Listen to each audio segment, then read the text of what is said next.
নমস্কার, পিবি24 পর্দায় আপনাদের প্রত্যেককে স্বাগত জানাই। আপনারা প্রত্যেকেই সহমত হবেন, এই জীবনের অসম্ভব রকমের যে গতিপথ আমাদের, সেখানে কখনো কখনো বাধা আসে, বিপত্তি আসে। শোক যেমন থাকে তেমনি আনন্দও থাকে। আমার মনে পড়ছে সৌমিত্র চট্টোপাধ্যায়ের মৃত্যুর পর তাঁর কন্যা সাংবাদিকদের সামনে দাঁড়িয়ে বলেছিলেন, আপনারা আমার বাবার মৃত্যুটাকে উদযাপন করুন। কখনো কখনো মৃত্যুও আসলে উদযাপন করা যায় বোধহয়। দার্শনিকরা এই বিষয়টির সঙ্গে একমত হবেন বা হয়তো হবেন না, কিন্তু আমরা জানি আমাদের রাজ্যে এমন অনেক রাজনীতিবিদ এসেছেন, রাজনীতি করেছেন, রাজনীতির ময়দানে থেকেছেন, লড়েছেন, যুঝেছেন অনেক কিছু। তাদের মধ্যে কয়েকজনের মৃত্যুতেই বোধহয় হাজার হাজার কিংবা লক্ষ লক্ষ রাজ্যবাসী আসলে গোপনে নিভৃতে মৃত্যুটাকেও কোথাও না কোথাও উদযাপন করছেন।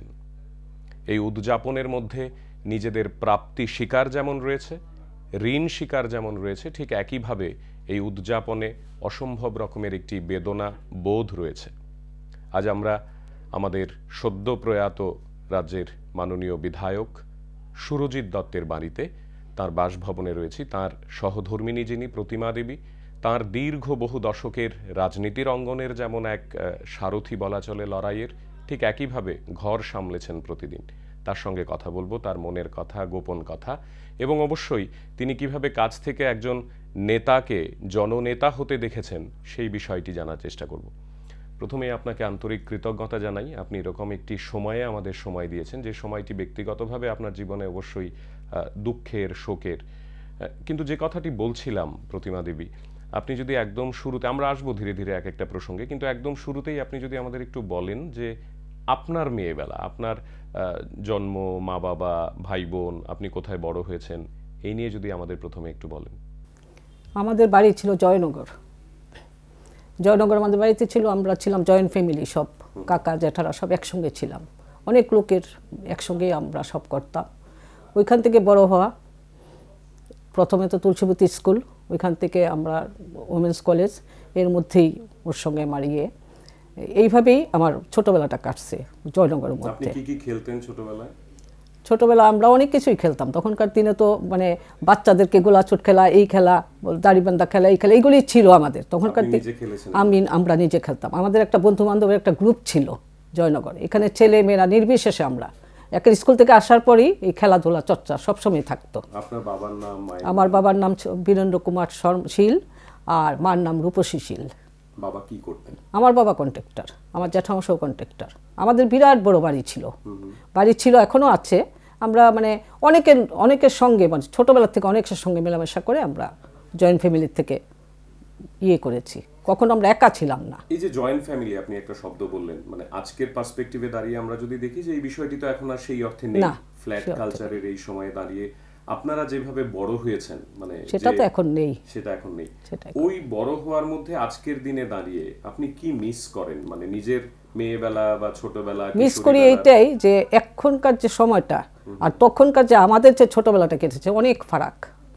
আমরা যেমন ছোটাছুটি করতাম, যেমন এই বাড়ি থেকে এই বাড়ি, ওই বাড়ি থেকে এই বাড়ি, বা ওই বাড়ির মানুষরা এখানে আসতো, এটা যে কোনো একটা জিনিস ফুল নিয়ে আসতো, এটা নিয়ে আসতো, বা এই বাড়ির রান্নাটা ওই বাড়িতে যাইতো, তো সেটা এখন আর নাই। সেটা বড় দুঃখের, মানে সেই রিলেশনশিপটাই এখন নাই, সেটা খুব কম। যেটা আমি এখানে পাইছি, ওর সঙ্গে থাইকা পাইছি আর কি, কিন্তু এখন আর সেই জিনিসটা নাই, সেটা আমার বড় দুঃখ হয়। আপনার স্কুল তো ছিল?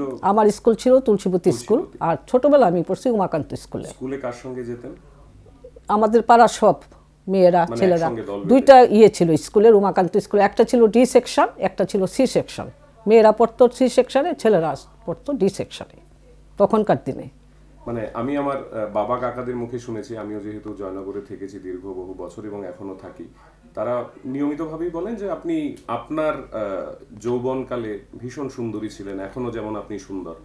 এবং এই যে মানে নিজেকে সুন্দর হিসেবে সবাই মিলে বলছে যে আপনি সুন্দর সুন্দর, এবং এটা আসলে মানে বলছে, এই ব্যাপারগুলো তখন উপভোগ করতেন? মানে নিজে নিজে এটা আসলে মানে আমাদের ছিল বাড়ির একটা নাম ছিল সুন্দরী হিসাবে, যেটা সত্যি কথা। মানে আমাদের বোনরা, জেঠতো বোন, খুড়তো বোন সবাই খুব সুন্দরী ছিল।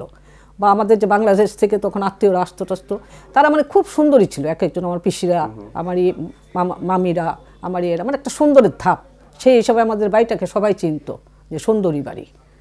না, আপনি কথা ঘোরালে চলবে না। আমার প্রশ্ন হচ্ছে যে আপনি নিজে এনজয় করতেন কিনা যে আমি সুন্দরী, আমি সুন্দর, সবাই আমাকে সুন্দর বলছে, এটা আপনার ভালো হ্যাঁ লাগতো? নিশ্চয়ই, এটা তো এনজয় করতাম। আমি সাজগোজ ভালোবাসতাম খুব, নিজেও সাজগোজ খুব ভালোবাসতাম, এখনও আমি সাজগোজ খুব ভালোবাসি। এটা তো একটু অনুভব তো নিশ্চয়ই করতাম। তারপর স্কুল জীবন পেরিয়ে আপনি কলেজ জীবনে গেলেন, এখানে এসে গেছি আমি ওর সঙ্গে পরিচয় হওয়ার পরে। পরিচয়, তারপর আপনি ওর সঙ্গে পরিচয় হওয়ার পরে আমি এই বাড়িতে এসে মানে 73-তে ওর সঙ্গে আমার পরিচয়। মানে মুক্তিযুদ্ধের একটু পর পর? হ্যাঁ 73-তে। তখন আমি ক্লাস মানে 12-এর পরীক্ষা দিই, ফাইনাল পরীক্ষা। কিভাবে পরিচয়? এই বাড়িতে এসে আমি পরীক্ষা দিয়েছি। কোথায় দেখা হয়েছিল প্রথম?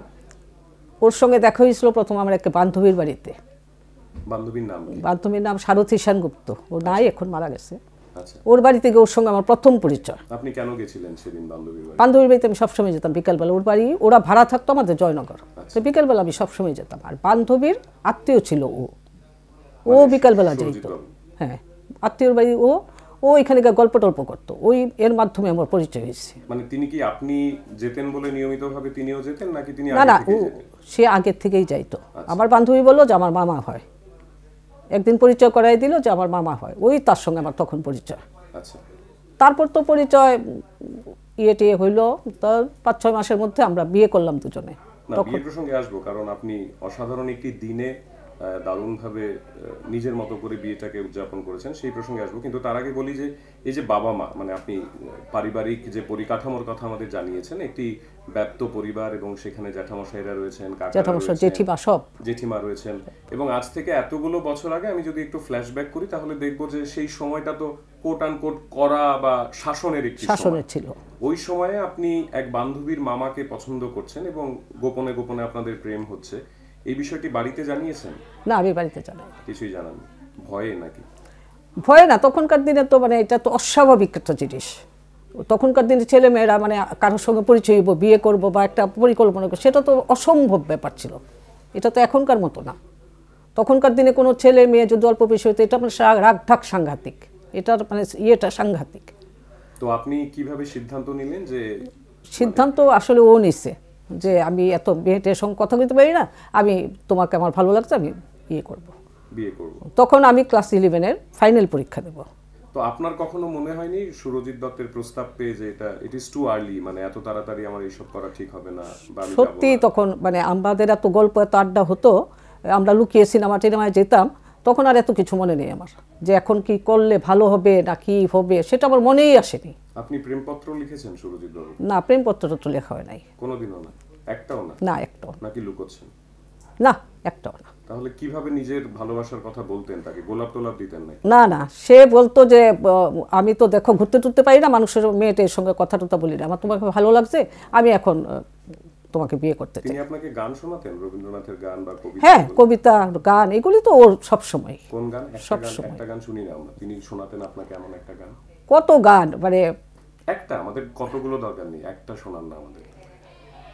এখন কি আর সেই সব মনে আছে? ওর কবিতা টবিতা কইতো, মানে সুকান্তর কবিতা, এই কবিতা। তো নিশ্চয়ই মনে থাকবে, প্রেমের কথা তো ভোলার কথা নয় আপনার।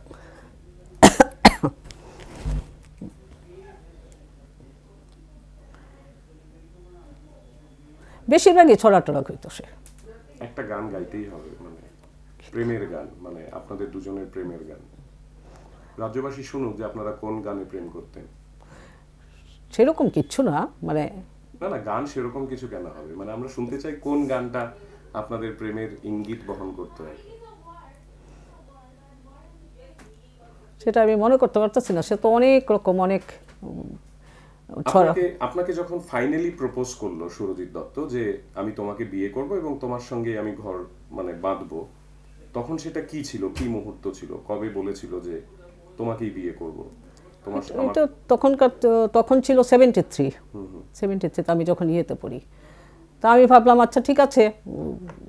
তখন আমি বাড়িতেও তো তখন কাউকে কিছু বলতাম না, আমার বান্ধবী আর আমিই শুধু জানতাম, আর ওর কিছু বন্ধু বান্ধব জানতো, এই ওর কিছু বন্ধু বান্ধব ভুল জানতো। হলে আমাকে শুধরে দেবেন, কিন্তু আমরা যেটা জানি বা বহু চর্চিত প্রেম জীবন যেহেতু আপনাদের, আপনি 23শে জানুয়ারি দেখতে বেরিয়েছিলেন এবং সেদিনই আপনি পালিয়ে গেছেন। হ্যাঁ, 23শে জানুয়ারিতে 23শে আমাদের জানুয়ারি আপনার এই বান্ধবীর সঙ্গে, সারথী দেবীর সঙ্গে।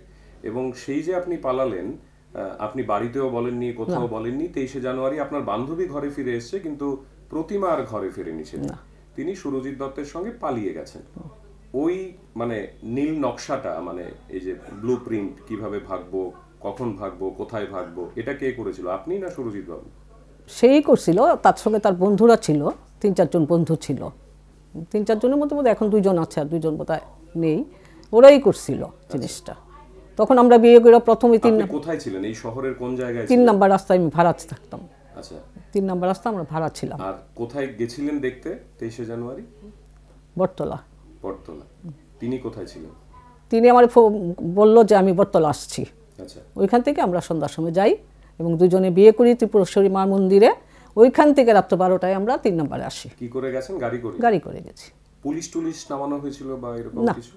কিছুই ছিল না, শুধু আপনারা সরাসরি চলে গেলেন? আমরা ওর বন্ধু বান্ধব, আমরা, আমার কারা কারা বান্ধবী ছিল ওই নীল নকশার শহর মানে যোদ্ধারা? ওই তো ওর বন্ধু চন্দন সেন, আচ্ছা দেবল, আচ্ছা মধু, আচ্ছা।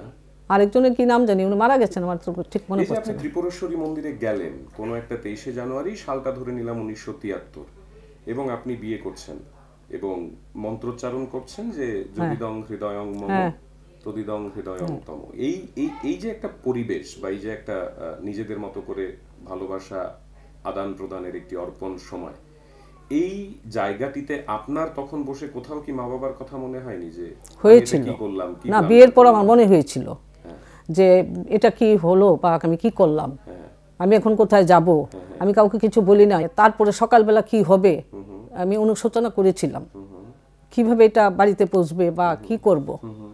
তারপর তো সকালবেলা বাবা মারা নিশ্চয়ই শুনছে, সবই করছে টরছে, সবাই সব কিছু জানলো টানলো। তা আমার বাবার একটু দুঃখটা হয়েছে যে পড়াশোনা এখনও শেষ হয় নাই, কিচ্ছু হয় নাই, উচ্চ মাধ্যমিক পরীক্ষা দেই নাই, এটা কি হইলো। তখন আমি তো তখনকার সময় যে কোনো জিনিসই একটা লালা পড়তো, মানে সমস্ত টেনে লালা পড়তো। বাবার মনে একটু দুঃখ ছিল। তারপর বাবা যখন জানতে পারলো যে আমি বিয়ে করছি, একটা হাত নাই একটা ছেলেরে, আমার বাবা ভীষণ দুঃখ পাইল, ভীষণই দুঃখ। আমি তখন বিকেলবেলা না, পরের দিন বিকেলবেলা আমি বাড়িতে গেলাম। তো বাবা খুব কাঁদতেছে বাবা, তুই এটা কি করলি, কি হইব, কি কইরা কি হইব। তা আমার মুখে তো আর কোনো উত্তর নাই, কিচ্ছু নাই। যাই হোক, আমি বাবারে ম্যানেজ টেনেজ করে বাবার প্রণাম টনাম কইরা, মারও প্রণাম টনাম করে আমি কইলাম যে কি হয়ে গেছে, এখন আর তোমরা কইরা কী করবা। তো আমার জয়েন্ট ফ্যামিলি, আমার দিদিরা ছিল। এই যে সিনেমার মানে সিনেমার মতো দ্য ডেয়ারিং প্রতিমা, এই যে একটা অসম্ভব রকমের সাহসী প্রতিমার আমরা প্রতিফলন দেখতে পাচ্ছি বা শুনতে পাচ্ছি, এই সাহসটা আপনাকে কে দিয়েছে? সুরজিৎ বাবু না বাবা মায়ের থেকেই নেয়া, নাকি আপনার নিজের কোথাও একটা? না, আমার তো নিজস্ব একটা ছিল। আর ওর সঙ্গে মানে 1-1.5 মাস মেলামেশার পরে যেমন আমি একটু সত্যি শক্ত হয়েছিলাম। ও আমাকে বলতো যে আরে না, কোনো ভয়ের কিচ্ছু নাই, আমি আছি তো, ভয়ের কিচ্ছু নাই, এরকম একটা। আর আমি এত ঘোরাফেরা করতে পারবো না, তোমার সঙ্গে আমার পরিচয় হয়েছে যে আমি ঘুরলাম, সিনেমা দেখলাম, ওই গেলাম, এইগুলো আমি পারবো না। তা আমি বললাম তাহলে তোমার তারপর ওই গল্পটাই আসি, আপনার মা বাবাকে কি বলছিলেন? তারপর মা বাবাকে বলছিলাম যে তোমরা দুঃখ করো না, যা হওয়ার তো হয়ে গেছে, যা হওয়ার তো করলাম, আমি তো নিজেই করলাম, তোমরা দুঃখটুকু করো। তো আমার মা একটু অন্যরকম ছিল, একটু সরল সোজা ছিল। মা তো শুধু একটা কথা, কি করলি তুই। কিন্তু আমার বাবা ছিল একটু অন্যরকম। আর বাবা আমাকে ভীষণ ভালোবাসতো, যে এই বয়সে এটা পরীক্ষার সময় একটা, তারপরে এই ছেলের বিয়ে, মানে বাবা একটা হতভম্ব। তারপর আস্তে আস্তে বাবা জানলো যে শশধর দত্তের ছেলে, তারা একসঙ্গে কন্ট্রাক্টারি করতো, আমার বাবা, জ্যাঠামশাই, আমার শ্বশুরমশাই, ওরা একসঙ্গেই কন্ট্রাক্টারি করতো। শশধর বাবুর ছেলে বিয়ে করছে, এই টাইপের আর কি। তখন আমি কইলাম যে এটা তো আর চিন্তা ভাবনা করে কিছু নাই, এটা আমার তো যা হওয়ার হয়ে গেছে। তবে যাই হোক, ওরা খুবই মানে করছিল। আর আমার শ্বশুরমশাই বাড়ি তো তখন আমি আসি নাই, ও ভয়ে আসে নাই। প্রায় 8-9 মাস পর ওদের বোনরা যখন আমাদেরকে দেখতে গেল, তখন আস্তে আস্তে বললো তো বাবা কিন্তু ভীষণ বিরক্ত হইব, যাইও না, এখন যাইও না, তোমরা যেই কাজটা করছো এখন যাইও না। তা আমরা ঠিক করলাম না, যে বাবার সঙ্গে তো দেখা করতেই হইব, কারণ আমার রাঙ্গাদার ছিল, আমার ভাসুরা সবাই ছিল। তো একদিন সাহস করে গেলাম, না যাই আজকে। তা আমার এক দিদি ছিল, মারা গেছেন উনি, আমার ননাস। ঠিক আছে, আজকে রাত 8টার সময় এসে দেখা করো। তারপর আমরা আস্তে আস্তে করে 8টার সময় আসলাম। তো আমার শ্বশুরমশাইকে আমি প্রণাম করলাম, শ্বশুরমশাই মুখের দিকে তাকালো। পরে আমি শ্বশুরমশাই থেকে আমাকে বললো যে আমি তো তোমাকে কিছু বলতে পারলাম না, তোমার মুখটা দেখা এত সুন্দর তুমি, আমি তো কিছু বলতে না, তো শুনুক আমি বকতাম, তোমাকে বকতাম, কিন্তু আমি বকতে পারলাম না। বাবা আমি তো ইয়ে করে নিচ্ছি, তুমি আমার ক্ষমা করে দাও। তারপর আমার শ্বশুরমশাই কিছু বলে না। এবার আমার ভাসুররা, তাদেরকে প্রণাম করলাম, তাদেরও মুখ বন্ধ, কেউ আমাকে আর কিছু করলো না। মানে আপনার সৌন্দর্য এই হ্যাঁ, কেউ আর কিছু বললো, কিন্তু তারা পরে আমারই কইলো যে এটা তো কেন কইছি না জানো, তোমাকে কিছু বললাম না জানো, তোমার মুখ দেখে আমরা কিছু কইতে পারছি না। তারপর তো তাদের সঙ্গে আমার, এই যে আপনি বিয়ে করলেন, বাড়িতে ফিরে এলেন, নিজের মতো করে হয়তোবা ভাড়া থেকেছেন একটা জায়গায়, বিয়ের পরে সুরজিৎ দত্তের সঙ্গে আপনার প্রথম ঝগড়া কবে হয়, মানে কি দিয়ে ঝগড়া শুরু হয়? ও থাকতোই না, বিয়ের পরে বাজার টাজার দিয়ে থাকতোই না, কি মানে ওর একটা লাইফ ছিল, ইয়ে ক্লাব টাব এই সেই, মানে সারাদিনই যেমন একটা ব্যস্ত ব্যস্ত, এটা আমার খুব একটা পছন্দ হইতো না, এত ব্যস্ত কি। তারপর তো দেখলাম রাজনীতি তো তখন আমি কিছু বুঝিই না, জানিই না কিচ্ছু। আমি আমাদের বাড়িতে দেখতাম, আমাদের বাড়ি বড় বাড়ি তো, ওইখানে কংগ্রেস আমলে শচীন সিংয়ের আমলে দেখতাম আমাদের মাঠটা নিয়ে নিত, এখানেই ফাংশন হইতো, সব হইতো, আমরাও শচীন সিংয়ের সঙ্গে যাইতাম, তখন আমরা খুব ছোট, এইগুলি দেখছি। মানে এরকম পার্টির জন্য যে সারাদিন বাড়িতে না থাকা, না করা, খাওয়া দাওয়া না করা, এটা তো আমার কাছে একটু কীরকম জানি লাগতো প্রথম। তারপর তো আমার শ্বশুরমশাই আমার নিয়ে এলো, কলেজে ভর্তি করাই দিল, পাশ করলাম, এই বাড়িতে এসে আমি পাশ করলাম উচ্চ মাধ্যমিক। বলে তুমি ওর সঙ্গে কেন আইসো, এই ও তো পার্টি নিয়ে থাকে, তুমি কি নিয়ে থাকবা, তুমি কলেজে ভর্তি হও। কলেজ পাশ করে আসার পরে আমার শ্বশুরমশাই কইলো তোমার আমি চাকরি দিয়ে দিতেছি, সেন্সাসে চাকরি করো তুমি। তারপর আমি চাকরিতে ঢুকলাম। চাকরিতে ঢুকার মধ্যে আমার 3 মাসের মধ্যে আমার মেয়ে হলো। তারপর ও তখন পার্টির একদম নেতা, কি পার্টি করে আমি তখন জানি না, সত্যিই জানি না কি করে। আমার একদিন কইলো যে তুমি ইয়েটা ছাড়ো, চাকরিটা ছাড়ো। আমি কেন, কইটা একটা গরিব লোককে দিয়ে দেবো। তখন আমার মনে খুব দুঃখ হয়েছে যে সবাই চাকরি করে, আমি চাকরিটা কেন ছাড়বো। তারপর না তোমাকে চাকরিটা ছাড়তেই হবে, ওই চাকরি লাগবে না, মেয়ে হয়েছে, মেয়ে দেখো, এই চাকরিটা আমি আরেকজনকে দিয়ে দেবো। তারপর আমি চাকরি ছাড়লাম। চাকরি ছেড়ে শেষ বয়স পর্যন্ত আমি ওকে বললাম, আমি তো কেন্দ্রীয় সরকারি চাকরি করতাম, আমি তো অনেক বেতন পেতাম, অনেক ইয়ে হতো, তুমি তো আমার কারে না এগুলি লাগবে না, এটা গরিব লোককে দাও, সে খাবে। এখন আফসোস হয় যে সেদিন চাকরিটা ছাড়তে হয়েছিল? না, আফসোস আর করি না কেন, সেদিন চাকরিটা আফসোস হয়েছিল, করি না কেন, ও তো একটু মানে অন্যরকম ছিল, অন্য ধাঁচের ছিল, সংসারই ছিল, কিন্তু খুব মানে কোনো কিছু আমি এখন অবধি আমি কি রান্নাঘরে কি আছে, কোন ডিব্বাত কি আছে, কি মশলাপাতি আছে না ইয়ে আছে, আমি কিছু জানি না, ঠাকুরের ফল আছে কিনা আমি তাও জানি না। সে কিন্তু খুব সংসারী, সে সব কিছু করেই কিন্তু তারপর বাইরে যেত। এখন আমার দেখতে হইব যে কি আছে ঘরে, না কি আছে, না বাজার আছে, না কি আছে। আমি ওর তো সব, ও শুধু বাইরের না, সব ঘরের বাড়ির সবাই হাসতো, বাবা বাজার এই সেই হেন তেন, শুনো তো সব ব্যাপারই, কালকে কি আছে, পরশু কি আছে, সে জানতো ঘরের, আমি জানি না। একটু খ্যাতির জায়গাটায় আসি, মানে এই যে একজন বিধায়ক, হ্যাঁ, মানে একজন বিধায়ক, তিনি কখনো আপনি দেখছেন যে রাজভবনে গিয়ে শপথ বাক্য পাঠ করছেন, কখনো তিনি হাজার হাজার মানুষের দরবারে গিয়ে হাত নাড়ছেন, সবাই তাকে অভিবাদন জানাচ্ছেন, কখনো পুষ্পবৃষ্টি, কখনো শাঁখের আওয়াজ হচ্ছে, এবং মিডিয়া, নানা ধরনের লোক, কেন্দ্রীয় নেতৃত্ব, বিভিন্ন দলের এত মানুষ বাড়িতে আপনি দেখেছেন কাছ থেকে, নানা রাজনৈতিক দলের। এই খ্যাতির বিষয়টা তিনি কিভাবে হ্যান্ডেল করতেন? উনার যে কাজ করার উনি করতেন, আমি কোনোদিন ওনাকে বাধা দিই নাই, কোনো বিষয়ে না, যে এখন আমি দিল্লি যাব, এখন আমি এই কাজটা করবো, আমি কোনো দিন দেই নাই বাধা ওকে, ওর সঙ্গে আমি থাকতাম, সব কিছু মানে যখন যেটা বলতো সেটাই আমি করতাম। আমি কোনো দিন যে না এটা তুমি করতে পারবে না এই কথা আমি কোনোদিন বলি নাই। এটা তো ঠিক আছে, এটা আপনি এতটা করেছেন বলেই তো তিনি আজ সুরজিৎ দত্ত। আমি যেটা জানতে চাইছি যে তিনি এই খ্যাতিটাকে কিভাবে হ্যান্ডেল করতেন, আপনি কিভাবে হ্যান্ডেল করতেন? মানে ধরুন আপনার বাড়িতে সন্তোষ মোহন দেব, বা আপনার বাড়িতে কিংবদন্তি কত নেতা নেত্রীরা এসেছেন এই রামনগরের 3 নম্বরের এই বাড়িটিতে, তাদেরকে আপনি কাছ থেকে দেখেছেন, কথা বলেছেন, গল্প করেছেন, তারা তো যারা আসতো বাইরের থেকে তারা তো আমাদের বাড়িতে খাওয়া দাওয়া করতো, আমাদের বাড়িতে খাওয়া দাওয়া করতো। সেটাই বলছি, মানে এই খ্যাতির জায়গাটাকে আপনারা কিভাবে হ্যান্ডেল করতেন দুজন মিলে?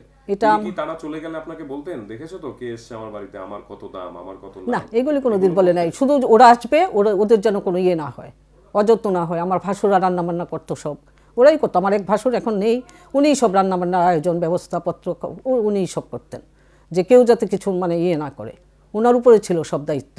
বাইরের থেকে কেউ আসলে খাওয়া দাওয়ার ব্যাপার, এই ব্যাপার, আর কোনো ত্রুটি যাতে না হয়, এই জিনিসটা সবসময় ভাবতো যে অমুকে আসবে, ওনার যেমন কোনো ইয়ে না হয়। এই যে 4 দিন হয়ে গেল, মানে প্রতিমা দেবীর জীবনে সুরজিৎ দত্ত নেই, এই বাস্তবটা তো আমরা সবাই মেনে নিয়েছি, বা আপনিও নিশ্চয়ই মেনে নিয়েছেন। তিনি গোপনে থাকবেন, আপনার পেছনে থাকবেন, বা আপনার পাশে থাকবেন, আপনার ভেতরে থাকবেন, এই শব্দগুলো ব্যবহার করা যায়, কিন্তু বাস্তবিক অর্থে প্রতিমা দেবীর জীবনে সুরজিৎ দত্তের আর কোনো অস্তিত্ব নেই।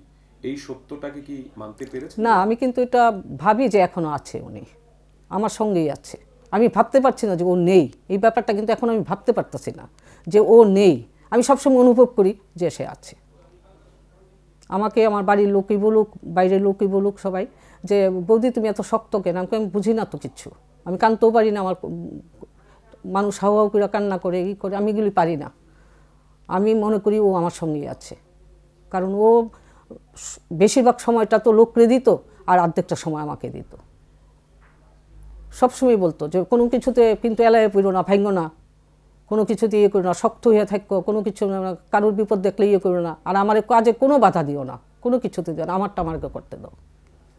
এই ডায়ালিসিস করার পর আমি শুধু এতটুকু, ডায়ালিসিস করার পর তোর মানুষ একটু বিশ্রাম করে, 1 ঘন্টা বিশ্রাম করে, কয় না না আমাকে বিশ্রাম করতে দিও না, আমার মিটিং আছে, আমার এটা আছে সেটা আছে, দৌড়াদৌড়ি করো না তুমি, না আমাকে করতে দাও, আমি একদিন সময় আমার নিয়ে যাইবা গিয়ে বাইরে, আমাকে যদি আটকাও তাহলে আমার শরীর খারাপ হয়ে যাব। এই কথাটা সব সময় আমার কাজে কর্মে আমাকে আটকেও না। তা আমি দেখতাম আচ্ছা ভালোবাসে যখন যাক, কাজে কর্মে যাক। ডায়ালিসিস নেওয়ার পর আমি একটু চিৎকার করতাম যে আরে এক্ষুনি তুমি আইসো হাসপাতাল, এক্ষুনি তুমি যাবে মিটিংয়ে। তিনি আপনার হাতে কোন রান্নাটি খেতে পছন্দ করতেন?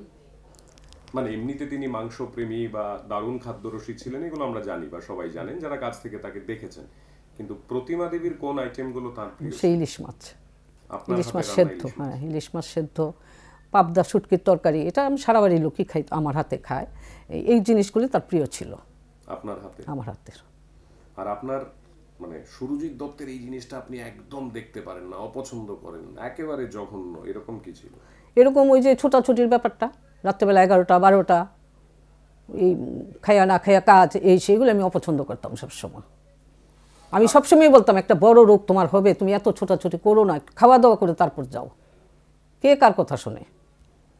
আপনার তার সঙ্গে আমি যদি বলি, ধরুন আপনাকে একটা বড়, ধরুন আমাদের আস্তাবল মাঠ, হ্যাঁ, স্বামী বিবেকানন্দ ময়দান, এবার প্রচুর মানুষ সেখানে দাঁড়িয়ে আছে, আপনি বক্তৃতা করতে উঠেছেন, আপনাকে ডাকা হলো, ডেকে বলা হলো যে আপনি প্রতিমা দেবী একটা স্মৃতির কথা বলুন সুরজিৎ দত্তের সঙ্গে, আর কিচ্ছু বলতে পারবেন না, সময় নেই, মঞ্চে অনেকে বসে আছে, সবাই বক্তৃতা করবেন, একটা স্মৃতির কথা বলুন। আপনি কোন স্মৃতিটার কথা বলবেন সুরজিৎ দত্তের সঙ্গে? সেই স্মৃতিটা মানে হচ্ছে ও খুব ঘুরতে ভালোবাসতো, বছরে একবার ঘুরতে ভালোবাসতো। অনেক সময় ধরেন আমি কইতাম যে আমার শরীরটা ভালো না, যাবো না, এই বিরক্ত ভাব করো, ভীষণ বিরক্ত, বছরে একবার তোমাকে ঘুরতে হইব, বছরে একবার তোমার নানা জায়গায় যাইতে হইব, এটা ছিল তার একটা মানে প্রিয় জিনিস। এটাতে বাধা দিলে খুব, এই যে অসুখের আগটায় আমার কইলো যে চলো ব্যাঙ্গালোর যাবো মেয়ের এখানে, আমি বলছি না তোমার শরীরটা ভালো নেই এখন, না ঠিক আছে তুমি শরীরটা ভালো করে তারপর যাবো। কেন বললাম, এই ঘোরাফেরাটা যদি অবজেকশন দিতাম তাহলে খুব বিরক্ত বোধ করতো। আমি বলছি একটা স্মৃতি আপনার সঙ্গে কাটানো, আপনার জীবনের সেরা স্মৃতি কোনটা সুরজিৎ? সেরা স্মৃতি পুরী। কবে সেটা, কোন সাল? সেটা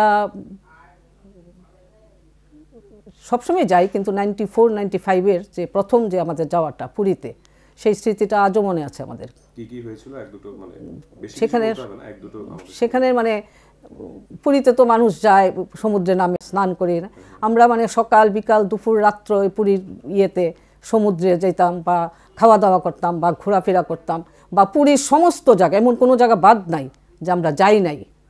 আমাদের বোধহয় সে তখন কোনো বিশ্রাম ছিল না, আমরা দুজন শুধু পুরীতেই ঘুরতাম। প্রেমিক হিসেবে তাকে পেয়েছেন, স্বামী হিসেবে পেয়েছেন, এবং মেয়ের বাবা হিসেবে পেয়েছেন, তিনটি চরিত্রে সুরজিৎ দত্ত। আমি রাজনীতির চরিত্রটা যদি বাদই রাখি, মানে পারিবারিকভাবে যদি দেখি, এই তিনটেকে আপনি কিভাবে সিকোয়েন্স করবেন? কোনটাকে 1 নম্বরে রাখবেন, কোনটাকে 2 নম্বরে রাখবেন, কোনটাকে 3 নম্বরে রাখবেন? সত্যি কথা বলতে কি, ও খুব সংসারী, ও যত কাজই করুক আগে ঘর তারপর বাইরে। তার মানে আগে স্বামী, আগে স্বামী, তারপর প্রেমিক, না তারপর বাবা? না না, আগে স্বামী, আগে স্বামী, তারপর আমি কইলাম তো ভীষণ সংসারী লোক, খুবই সংসারী স্বামী। তারপর বাবা না প্রেমিক?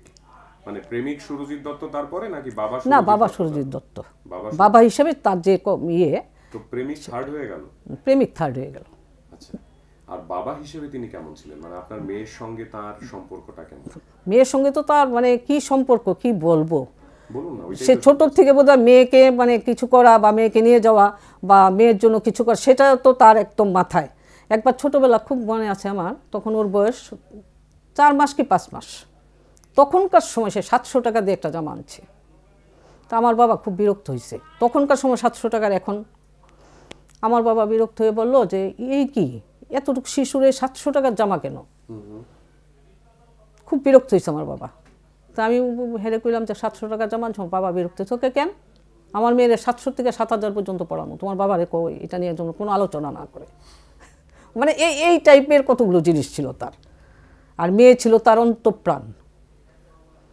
আপনি কি মনে করেন এই যে আপনার মেয়ের রিক্তা, সে যে আজকে যেখানে দাঁড়িয়ে আছে, যে জায়গায় গেছে, নিজে প্রতিষ্ঠিত হয়েছে, ঘর সংসার করছে, আপনার স্বামীর কাছ থেকে মেয়ে সবচেয়ে ভালো গুণ কোনটা পেয়েছে? কোন গুণটা পেয়েছে?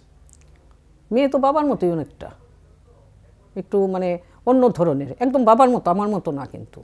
বাবা যেটা ভালোবাসে, বাবা কি করতে ভালোবাসে, বা বাবা কোনখানে গেলে ভালো লাগে, বাবার এখানে, এই সবটা বাবার মতোই সে। তার সব কিছুই বাবার মতো। বাবার কি রান্না পছন্দ করে সেটাই রান্না করব, বাবা কোনটা, বাবা কিভাবে ঘুরে, বছরে একবার ঘুরে, সেও কিন্তু বছরে একবার ঘুরতে যায়। সবটা বাবার মতোই তার। এই যে আমরা যেখানে বসে আছি, আপনার একেবারে শোয়ার ঘর, সুরজিৎ দত্তের বাড়ির বাসভবন আমি যদি বলি, এখানে সারা রাজ্যে এরকম একটি জায়গা, এটা মানে অত্যন্ত সেনসিটিভ। আমি যদি রাজনীতির নিরিখে দেখি, এখানে মুসলমানরা থাকেন, এখানে হিন্দুরা থাকেন, একটু অনতি দূরেই আমাদের একেবারে মানে আমি যদি বলি মুসলিম অধ্যুষিত এলাকা। রাজনীতির অঙ্গনে আমরা চিরকাল দেখে এসেছি যে এই জায়গাটি অত্যন্ত সেনসিটিভ, যুদ্ধ, লড়াই, বাক বিতণ্ডা ইত্যাদি ইত্যাদি এখানে রয়েছে। আপনি দীর্ঘ এতগুলো বছর ধরে তাকে কাছ থেকে দেখছেন রাজনীতির ক্ষেত্রে, এবং এই জায়গাটি হ্যান্ডেল করতে দেখছেন। আপনার বাড়িতে নিয়মিতভাবে মুসলমান ধর্মাবলম্বী যারা তারা আসেন। সব শুরুতে কি এই নিয়ে আপনার মনের মধ্যে কোনো বিবাদ না, ছিল? বিবাদ ছিল কোনোদিনই ছিল? কোনোদিন ছিল। আমার রান্নার লোক, আমাদের কাজের লোক সব তো মুসলিম, তা ওরা সবাই এখনো সেই আগের থেকেই এখনো আছে ওরা। সবাই ধর্ম। আমি মানছি, আমার আপত্তি নেই। আপনিও অর্ধেক রাজনীতিবিদ, আপনি এটাই বলবেন, খুব স্বাভাবিক। কিন্তু আমি যেটা জানতে চাইছি যে শুরুতেও কি তাই ছিল? মানে আপনি নিজেকে ওইভাবেই কি বড় করতে দেখেছেন, নাকি এসে হঠাৎ আপনার খটকা লাগতো এটা কি রে এখানে এত মুসলমান? খটকা লাগতো, আমিও তো জয়েন্ট ফ্যামিলি থেকে এসেছি, আমি তো সবাইকে নিয়েই থাকতাম। এখানেও এসে দেখি সবাই, আমরা প্রথম যখন এই বাড়িতে আসি তখন আমরা সবাই জয়েনই ছিলাম, জয়েন্ট ফ্যামিলিতে ছিলাম। তারপর আমার শ্বশুরমশাই মারা যাওয়ার আগে আমাদেরকে আলাদা আলাদা করে দিয়েছে আর কি সব। তখন ওই বাড়িতে অনেক লোকজন, মুসলিম, হিন্দু, আমি এগুলি কোনোদিন ভাবি নাই। এখনও এরা আছে, এখনও এরাই সব করে। এই যে দল বদল, আমরা এই শব্দটার সঙ্গে পরিচিত এখন। ধরুন তিনি কংগ্রেস করেছেন দীর্ঘদিন, তিনি তৃণমূলের রাজ্য সভাপতি ছিলেন, এবং তারপরে তিনি বিজেপিতে গেছেন। এই যে একজন রাজনৈতিক নেতা, তিনি সময়কাল বুঝে তার মতো করে অবস্থান পরিবর্তন করেছেন মানুষের চাহিদা অনুযায়ী হয়তোবা, এবং হয়ে তিনি সফলও হয়েছেন। আমরা যদি আলোচনায় যাই বা তর্ক বিতর্কে যাই, তাহলে দেখব যে তিনি একজন সফল রাজনীতিবিদ। এই ডিসিশনগুলোর ক্ষেত্রে কি তিনি কখনো আপনার সঙ্গে মানে পরামর্শ করেছেন, নাকি সবটাই নিজে করেছেন? আসলে লোকটা মানে কি রাজনীতি করছে কিনা আমি জানি না, তার সমাজসেবাটাই বেশি। যে রাজনীতি করে আমি প্রেসিডেন্ট হবো এই নেবো, সেটার থেকে তার কাজের মানে লোকের জন্য কাজ করাটাই ছিল তার প্রাণ। যেখানে দেখতো যে আমি এখানে লোকের জন্য করতে পারতাছি না, এখানে সেখান থেকে সে তার যেটা মনে হইতো সে সেটাই করতো। যেখানে থাকলে তো আমি লোকের জন্য করতে পারবো না, আমি অন্য ইয়ে করবো, সেটা তার নিজস্ব। আপনার সঙ্গে তার শেষ কথা কি হয়েছিল? শেষ কথা হয়েছিল যেদিন লাস্ট ডায়ালিসিস করে আসলো, তখন দেখলাম যে সিকিউরিটিরা ধৈরা সবসময় নিয়ে আসে সিঁড়িটা পার করায়। ওই দিন দেখলাম একটু পাটা টলতেছে, মানে শরীরটা যেন একটু খুবই খারাপ। তারপরে ওরা যখন নিয়ে এলো তখন আমি, তোমার কি শরীরটা বেশি খারাপ? হ্যাঁ। তো আমি আমার ভাতিজারে ডাকলাম ওই ঘর থেকে, তোমরা আসো, ডাক্তার নিয়ে আসো, এক্ষুনি ডাক্তার নিয়ে আসো। তখন ডাক্তার অতনু ঘোষ আসলো, এসে বিছানায় উঠে দেখলো, শোনো কী হয়েছে, শোনুদা কী হয়েছে? শরীরটা খুব খারাপ লাগছে। তারপর আমার দিকে তাকাইয়া কইল যে বৌদি আর একটু দেরি করবেন না, প্রেশার একদম লোতে। তখন ডাক্তারবাবু কী হলো? এক্ষুন নিয়ে যান হাসপাতালে, এক্ষুন নিয়ে যান, আমার গাড়ি আছে, আমি গাড়ি পাঠাচ্ছি। আমি আপনি গাড়ি পাঠাতে হবে না, আমি আমাদের বাড়িতে গাড়ি আছে, আমি ভাতিজাদেরকে ডাকছি। তারপর তো অতনু ঘোষ জিজ্ঞাসা করলো, সোনুদা কই যাইবা? কও জিবিতে গেলে ব্যবস্থা করছি। আর তুমি কোথায় যাবে? আইএলএসে ব্যবস্থা করছি। বলে না না জিবি না, আমি তো আইএলএসে যাবো। তারপর ডাক্তারবাবু এখানে বসলো, সব লেখালেখি করলো, আইএলএসের ডাক্তারের ফোন টোন করলো, উনি সব ব্যবস্থা করলো। তারপর আমরা নিয়ে গেলাম। তারপর আমি এসে ফোন করলাম আমার মেয়েকে যে তোর বাবার শরীরটা আজকে ভালো না, আইএলএস ভর্তি হচ্ছে। কেন? আমি কেন তো কইতে পারব না, মা ফোন ছাড়ো। তো ফোন ছাড়লাম, সে টিকিট কাটছে আমি জানি না, সে টিকিট কেটে বিকালে আয় পড়লো। আয়া সে একদম এয়ারপোর্ট থেকে একদম আইএলএস। তখন কইল রক্তা আমার শরীরটা ভালো না, আমি মনে বাঁচতাম না। আরে বাবা আমি এই মাত্র এসেছি, তুমি কী বলো? হ্যাঁ তুমি আমাকে বুকটা হাতিয়ে দাও, পিঠটা একটু ডলে দাও, আর এখানে বাইরে আমার ছেলেরা আছে, ওরা যেমন কিছু না বোঝে, ওরা যেমন কিছু ওদেরকে কিছু বলো। তখনও তিনি বলছেন যে বাইরের কেউ যাতে কিছু না জানে, তাহলে ভিড় করব। তুমি আরে বাবা তুমি কী বলছো, আমি এক্ষুনি মাত্র আসলাম। না না আমি এখন আর উঠবো না। আর এর না আমি সামনে ছিলাম না, আমার মেয়ে তো এয়ারপোর্ট থেকে ঢুকে গেছে, আমি তারপরে গেলাম। তারপরে আমি গেলাম, তোমার শরীরটা ভালো? হুম। তোমার তখন ভালো লাগছে না। অন্যদিন তাকে কয় হ্যাঁ আসে ভালো এইসে। তারপরে তো এলাকার ছেলেরা গেল, তাদের সঙ্গে কথা কইলো, অন্য অন্য ছেলেরা কইলো আমার কখন বাড়িতে নিয়ে যাইবি, বকা টকাও দিল। আরে আধ ঘন্টা পরে আপনার বাড়িতে নিয়ে যাব। তারপরের দিন একটু আনকনশাস, মানে এতটা তাকায় নাই। আইএলএসে ডাক্তাররা বললো যে ওনাকে একটু কলকাতা নিয়ে গেলে ভালো হয়, আমাদের এখানে আর কিচ্ছুই নেই চিকিৎসা করার মতো। তাও আমাদের বাড়ি থেকে আমরা সবাই বললাম তাহলে একটু স্টেবল করেন, আমরা নিয়ে যাই, একটু স্টেবল হোক। তো ওইখানে যে অর্ঘ মজুমদার ওনার ডাক্তার, ডায়ালিসিসের ডাক্তার, ওনার সঙ্গে আলাপ হইলো, বলে নিয়ে আসেন। তারপর তো নিয়ে গেলাম। রাত্র 10:30 পর্যন্ত আপ্রাণ চেষ্টা করা হয়েছে। 11:10 আমাদেরকে ত্রিপুরা ভবনে, আমি ত্রিপুরা ভবনে ছিলাম, ফোন করা হইল যে আপনি আসেন। এই গেলাম আর কি। এই যে আপনি গেলেন, আপনি গিয়ে দেখলেন কাছ থেকে যে সেই যে যুবকটি যে আপনাকে প্রথম স্কুল জীবনে বলেছিল যে আমি তোমাকে ভালোবাসি, এবং তারপর দীর্ঘদিন আপনারা একসঙ্গে থেকেছেন, সেই মানুষটি আর কথা বলছে না, তিনি নিথর, তার শরীর হয়তো বা শীতল। এই পরিস্থিতিতে দাঁড়িয়ে প্রতিমা দেবীর মনে মনে সেদিন সেই মুহূর্তে কি মনে হয়েছে একটু আমাদের বলুন না। একটা জিনিসই মনে হয়েছে, তুমি তো গেলা কিন্তু তো আমি তো শূন্য, আমার তো মানে কিছু করার নাই বা কিছু দেখার নাই, বা আমি কি করে চলুম বা আমি কি করে হাঁটুম, কারণ আমার তো সব কিছু তুমি, সব কিছু মানে শাড়ি কাপড় থেকে আনার থেকে আরম্ভ করে রান্নাঘর, ঠাকুরের ফল ফুল, মানে সব তুমি। আমি তো কোনো দিনও কিচ্ছু করি নাই, তা আমি কি করে থাকুম বা আমি কি করে চলুম। তারপর আমার বাবামণিকে বললাম, বাবামণি তুমি তো আর তুমি রাখলা না, তোমার জন্মদিনে তিনি নিয়ে গেলা, তো তুমি তো কইছো যে সবসময়ই কও, তোমার অখণ্ড সঙ্গীত আছে সবসময় পড়ি যে বিপদেও সম্পদেও দুঃখেও টলবি না, একটু শক্ত থাকবি, পরিস্থিতি যে কোনোই হোক না কেন। ঠিক আছে তোমার বাণীটাই মানলাম, আমি শক্তই হইলাম, কারণ তুমি যেটা বলবার তো সেটাই তো আমি করুম, কারণ আমি অখণ্ড, আমি সবসময় তোমার সব কিছু পূজা দিয়া তোমার বই পড়ে আমি বড় হয়েছি। ঠিক আছে তুমি যখন কিছু সম্পদে বিপদে দুঃখে কোনো কিছুতেই আমাকে টলবাদ না, সব কিছু করো, শক্তি নাও, মনে করো, মন ভাঙবা না কোনো কিছুতে। ঠিক আছে মন ভাঙবো না। কিন্তু আপনি তো এই প্রয়াত সুরজিৎ দত্তের কাছে গেছেন, তাকে একেবারে কাছ থেকে শেষ মুহূর্তে দেখেছেন, তাকে ছুঁয়েছেন, তাকে শেষ চুমুও খেয়েছেন, তার সঙ্গে কানে কানে কি কথা বলেছেন আমরা একটু আন্দাজ করেছি দূর থেকে। আপনি কি বলেছেন শেষে তিনি যখন? একটা কথাই বলেছি, তুমি তো গেলা কিন্তু আমাদের তো বাড়িতে অন্ধকার হয়ে যাবে, একদম অন্ধকার, কারণ ও তো জীবিত থাকাকালীন সকাল 6:30 থেকে লোক আরম্ভ হয়, রাত্র 9টা 9:30 আমাদের বাড়ি থেকে লোক যায়, তো পুরোটা বাড়ি তো খালি হয়ে গেল। তুমি গেলা না, বাড়িটাও খালি করলাম, আমাদের সমস্ত ভাতিজা টাতিজা এরা সব খালি করে দিয়ে গেল, আমার তো শূন্য করে দিয়ে গেল। তুমি আর কয়েকটা দিন থাকলা না কেন? আর কয়েকটা দিন থাকতে পারতা তুমি। আর তুমি তো এত কোনো যে কাটা ছেটা হয়েছে শরীরে বা একটা কিছু, এইগুলিও তো নাই। তুমি তো কোনো মানে শ্বাসে প্রশ্বাসে কথা বলছো, বা তোমার ইয়েটা যে কমলো তখনও তুমি কথা বলছো, তখনও তুমি ছিলা। তো হঠাৎ আমি ভাবতে পারি নাই যে এই যাত্রায় সে যাইব গিয়া, আমি সত্যিই ভাবতে পারছি না।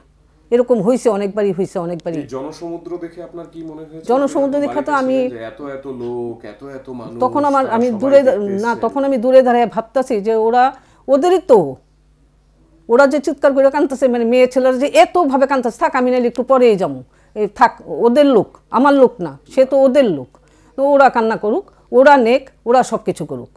তারপর আমি একটা সিকিউরিটি রাখলাম যে আমি একটু যে আমার একটা কাজ আছে, বৌদি এত ভিড়ের ভিতরে আমি কি, আমি আমার একটা কাজ আছে, আমার যাইতেই বক্ষণে, আমার এই খুব কষ্টে একেবারে মানে ঠেলা ঠোলা খেয়ে সিকিউরিটি একদম করে ধইরা মানিয়েছে। তখন আমি 2টা শাখা খুললাম, নাও তোমার শাখা পড়াইছো তুমি, নাও।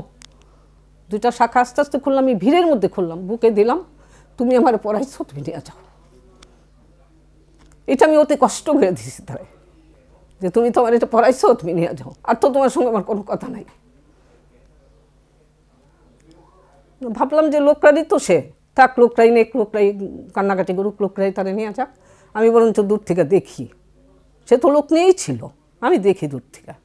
আপনি দেখলেন সব? হ্যাঁ, আমি দূর থেকে দেখলাম। আমি বাড়ির সবাই কইলাম, সিকিউরিটি করলাম, আমার লোকের যাতে কোনো ইয়ে না হয়, ওদেরকে তো ওদের তো, সে তো ওদের, সে তো আমার না।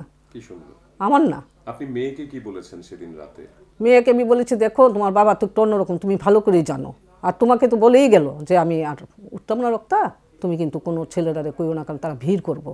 তুমি তো সবটাই জানো, তুমি শক্ত হও, বাবা তো তোমার অনেক শক্ত করছে, অনেক, কাজে তুমি শক্ত হও। এই আপনি সুরজিৎ দত্ত ভক্তদের কি বলতে চান? এই যে ধরুন মানে হিন্দু, বৌদ্ধ, খ্রিস্টান, আজকে কিন্তু মুসলমান, সারা রাজ্য জুড়ে তার যে ভক্তরা, তার যে অনুগামীরা সুরজিৎ দত্তকে যারা ভালোবাসেন, তার থেকে উপকৃত হয়েছেন এবং এখনো ঋণ স্বীকার করেন যে আমরা সুনুদার থেকে পেয়েছি, সুরজিৎদার থেকে পেয়েছি, বা আমরা রবিনহুড থেকে পেয়েছি, এই যে কথাগুলো আমরা শুনি নিয়মিতভাবে, তাদের জন্য আপনার কি? তাদেরকে আমি শুধু একটা কথাই বলেছি যে এখন তো তোমাদের সমুদা নাই, আমি তো আছি। বলে বৌদি কোনো জিনিস, কোনো কিছুর দরকার, কোনো কিছু, আমরা কিন্তু একবেলা করে আপনার বাড়িতে আসবো সবাই, এটা সকালেই আসি বিকালে আসি, আপনি কোনোদিন অনুভব করবেন না যে সমুদা নাই, আমরা আছি। রামনগরের ছেলেরা আছে আপনার সঙ্গে, মেয়েরা আছে। লোকমুখে শোনা যাচ্ছে আপনি রাজনীতিতে ধীরে ধীরে আগ্রহ বাড়াচ্ছেন এবং নির্বাচনে হয়তো বা লড়তে পারেন। না না, আমি এই শূন্যস্থান পূর্ণ আমি করতে পারবো না। আর ওর যে খ্যাতিটা, ওর যে ভালোবাসা লোকের সঙ্গে, এটা পারবো না, এটা আমি কোনোদিনও পারবো না। তাই ওনার সুনামটা ওনার জায়গায় থাকুক, আমি এটা পারবো না। ওনার দল যদি দায়িত্ব দিতে চায় কি বলবেন? পারবো না। আমি ওদেরকে বলবো যে ওর যে খ্যাতি, ওর যে সুনাম, ওর যে এটার সামনে আমি যেতে পারবো না, সত্যিই যেতে পারবো না। এই অনিয়ম করাটাও আমার উচিত না। আপনি কি ওনাকে মন্ত্রিসভাতে আশা করেছিলেন? মানে সেখানে থাকলে কি আরেকটু বেশি কাজ করতে পারতেন বা ভালো করতে পারতেন? না, আমার সে বলতো যে আমাকে মন্ত্রী দেয়, সে সত্যিই বলতো যে আমাকে মন্ত্রিসভায় নেয় নাই, আমি এত কাজ করছি। কিন্তু আমি মনে মনে ভাবতাম ডায়ালিসিসটা যদি না লাগতো তাইলে বোধহয়, আমার মনে আর কি, ডায়ালিসিসটা লাগার ক্ষেত্রে মন্ত্রী কি হবে, কারণ এটা তো সময় দিতে হইব বা কাজ করতে হইব, এটা আমার একটা ধারণা ছিল। আমি মাঝে মাঝে বলতাম, আরে তুমি তো ডায়ালিসিস করো, তুমি তোমার সমাজ সেবা করো না, তুমি তোমার কাজ করো না, দেখছো আমার তো দিল না মন্ত্রিসভাটা। কিন্তু আমার মনে এইটাই ছিল আর কি, হয়তো বা ডায়ালিসিস লাগছে না কি, কিন্তু লোকটা না দেওয়ার মতো তো কিচ্ছু নাই। সুরজিৎ দত্তকে বলা হয়নি এমন কি কথা রয়ে গেল আপনার? বলা হয়নি মানে কি, আমি সবসময় তো তুমি গেলে আমি চলবো কি করে, তো আমি সব ঠিক করে দিতে। আপনি বলেছেন এটাই বলা হয়নি এমন কি রয়ে গেল যে এখন আফসোস হচ্ছিস, এই কথাটা তো বললাম না। সেরকম কিছু না, আমরা খোলামেলাই আলাপ করতাম, রাত 12টা পর্যন্ত আমরা দুজন টিভি দেখতাম। এই ডায়ালিসিস করলেও না বলার কথা, না বলার কথা আর কিচ্ছু নেই। আমরা 12টা পর্যন্ত আড্ডা, গল্প, সিনেমা, তারপর টিভিও। আপনি কি নামে ডাকতেন? আমি কোনো নামে টামে রাখতাম না, রক্তার বাবা, তুমি এটা করো ওইটা করো, এটা এই। তিনি আপনাকে কি নামে ডাকতেন? প্রতিমা। মানে অন্য কোনো নাম ছিল না, আপনাদের? প্রতিমা। মানে সাইন ল্যাঙ্গুয়েজ কিছু? বা সাইন ল্যাঙ্গুয়েজ না, মানে মাঝে মাঝে কোনো মোনালিসা, আসো মোনালিসা একটা শব্দ করতো, এটা সত্যি কথা। এই প্রতিমাই ডাকতো আমাকে। তো আপনি ওনাকে কোনো ঈসার সঙ্গে তুলনা করতে পারেন? আজকে শেষ একটা প্রশ্ন আপনাকে করি, মানে এটা খুবই আমার ব্যক্তিগত আবেগ থেকে আপনাকে জিজ্ঞাসা করা, এবং আমি আপনার কাছে হাত জোর করে অনুরোধ করব যে আপনি সত্য উত্তর দেবেন। সেটা হচ্ছে, ধরুন সুরজিৎ দত্ত আজকেই রাত 8টার সময় আপনার সঙ্গে তার দেখা হবে, তিনি আছেন, তিনি প্রয়াত হননি, এবং তিনি আজকেই শেষবারের মতো আপনার কাছে একবার দেখা দেবেন রাত্র 8টার সময়, মিনিট 2-3 থাকবে আপনার সঙ্গে, তারপর আবার চলে যাবে।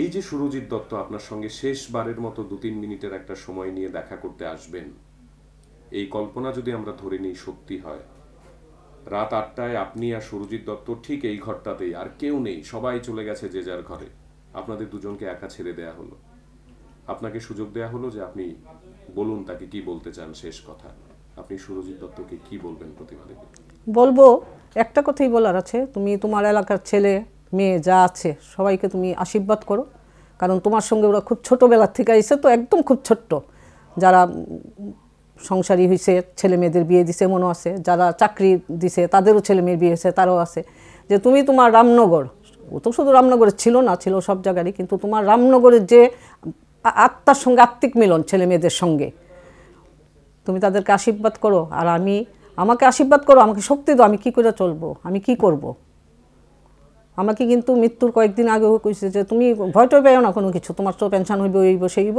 তুমি চলতে পারবা, তুমি তো একটু শৌখিন, তোমার সব ব্যবস্থা আমি করবো, আমি সব ব্যবস্থা করবো। আমি আরে কি পাগলের মতো কথা কইতাছে, না আমি সব ব্যবস্থা করে দিতে, তুমি কোনো চিন্তা করো না, মৃত্যু তো একদিন না একদিন তো মৃত্যু হইবই। আপনি শেষ তাকে আই লাভ ইউ কবে বলেছেন? I love you, I love you ব্যাপারটা তো প্রত্যেক দিনই রাত্রে থাকে, সকালে থাকে, মেয়ে থাকে, একটু অন্যরকম অন্য ধরনের ছিল তো সে। মানে আপনি কিভাবে বলতেন আর কি আই লাভ ইউ? মানে আই লাভ ইউ বলতেন নাকি আমি তোমাকে ভালোবাসি বলতেন মাঝে মাঝে? আমি সবসময় বলতাম যে তোমার শরীরটা ভালো রাখো, তুমি একটু আস্তে ধীরে কাজটা করো, সেটাই আমার অন্য কিচ্ছু না। ডায়ালিসিস লাগার পরে আমি সবসময় একটা কথা, রাত্রে দিনে সবসময় আর নিজে। সুরজিৎ দত্ত আপনাকে শেষ কবে আই লাভ ইউ বলেছে? আই লাভ ইউ না ঠিক, মানে সেটা হইলো সে ঘরে, এবার ধরুন আমার কোনো কিছু একটা অসুবিধা বা আমার কোনো কিছুর দরকার বা আমার কোনো, আমাকে সবসময় জিজ্ঞেস করতো তোমার কিছু লাগবে, আমি এখন বেরোচ্ছি, এই জিনিসটা তার ছিল। তোমার কিছু দরকার আছে? তা আমি বলতাম যে হ্যাঁ এটার দরকার। অনেক সময় বলতো না গাড়ি আছে, তুমি যাও, তুমি গিয়ে করো, তুমি গিয়ে নিয়ে আসো, এই জিনিসটা সে সবসময় বলতো। তোমার কিছু দরকার আছে আমাকে বলো, আমি যাচ্ছি, বাইরে যাচ্ছি। এটা আপনার ক্যামেরা এদিকে তাকিয়ে সুরজিৎ দত্তকে একবার আই লাভ ইউ বলে দিন, বলুন। আই লাভ ইউ, ভালো থেকো যেখানেই থাকো, আর আমাদের খুব ভালো রেখো। আরেকটু কিছু বলুন, শুনছেন তিনি? আরেকটু কিছু বলুন, সুরজিৎ দত্ত শুনছেন। তুমি নাই, আমরা তো অনুভব করতেছি, সবসময় অনুভব করতেছি, কিন্তু আমি অনুভব করি যে তুমি আছো, এখনো আমার সঙ্গেই আছো। আমি ভুলতে পারছি না যে তুমি নাই, এই কথাটা আমার মনে হয় না, কখনো হবে বলে আমার মনে হয় না। তুমি আছো, তুমি আমার সঙ্গেই আছো, তুমি আমার সঙ্গেই থেকো, এটা যাতে আমি সবসময় অনুভব করতে পারি, এটাই আমার শেষ ইচ্ছা। অনেক অনেক ধন্যবাদ প্রতিমা দেবী, আপনি এত সুন্দর করে নিজের আবেগের সমস্ত কথাগুলো আমাদের সঙ্গে ভাগ করলেন। আমরা এই একই ঘরে সুরজিৎ বাবুর একমাত্র কন্যা রক্তা দেবী, তাকে সঙ্গে পেয়েছি, তার সঙ্গেও কথা বলবো এবং জানার চেষ্টা করব সদ্য তিনি পিতৃহারা হয়েছেন, কিন্তু ঠিক যেমনভাবে প্রতিমা দেবী বলছিলেন যে তিনি তো আছেন, তিনি সর্বত্রই আছেন, তিনি এখনও বিশ্বাস করেন না যে সুরজিৎ বাবু নেই। ঠিক একইভাবে মেয়ে কি মনে করছেন, মেয়ের কাছে তার বাবার স্মৃতিগুলো কেমনভাবে ফিরে ফিরে আসছে ইত্যাদি বিষয়গুলো জানার চেষ্টা করব। রক্তা দেবী, প্রথমে আন্তরিক কৃতজ্ঞতা জানাই যে এরকম একটি সময়ে আপনি আমাদের সময় দিয়েছেন, যে সময়টি ব্যক্তিগতভাবে আপনার জীবনে নিঃসন্দেহে একটি অন্যতম কালো অধ্যায় বলবো।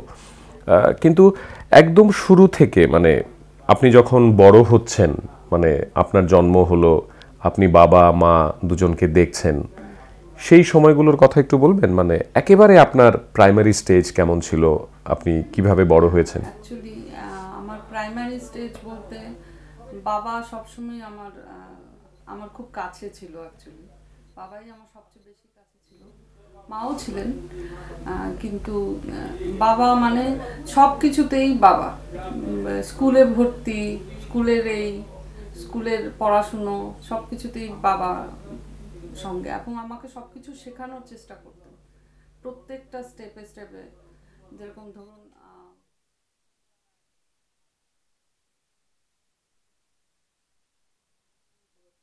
আমাকে যখন স্কুলে যেতে হতো, আমাদের তখনকার দিনে আগের কথা, নেতাজি স্কুল, আচ্ছা, তখনকার আমাদের একটা রিক্সা আমাকে নিয়ে যেতেন, ওই কাকুটা আমাকে আবার দিয়ে যেতেন।